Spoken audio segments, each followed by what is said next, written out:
Now let us see their solution in liquid ammonia. See, when any of these alkali metals is added to ammonia,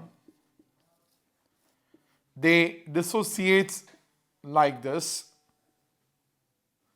It's almost as like this. We can write it in the form of a complex.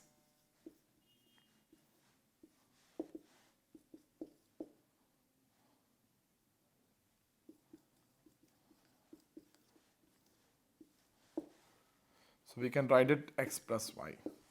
So what happens is, the moment this metal, any one of these alkalis is added to ammonia, liquid ammonia, they get ammoniated. They get surrounded by or solvated by ammonia molecules. So if X number of ammonia molecules are surrounding this metal ion and Y number of ammonia molecules are surrounding this electron which has been given out by this metal, the total number of ammonia molecules engaged are X plus Y, and we have this ammoniated metal ion as well as ammoniated electron in the solution.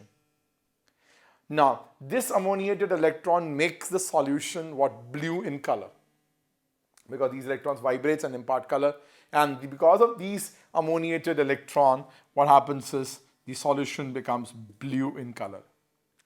Due to the release of these, or due to the presence of these ammoniated electrons, this solution is paramagnetic in nature and has a very strong reducing nature.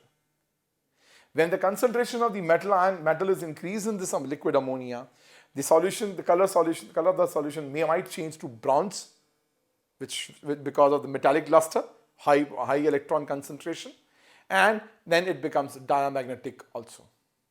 When this solution is kept actually for a longer time on standing, or it is kept undisturbed for a long time, the electrons or this metal reacts with actually ammonia, and it leads to the formation of, like we have metal, an electron and ammonia.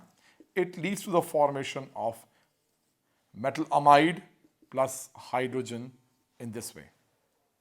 So this is how they react, and they combine to form metal amide, and it releases hydrogen gas. But this is on long standing. When we keep this solution for a longer time, this reaction can happen.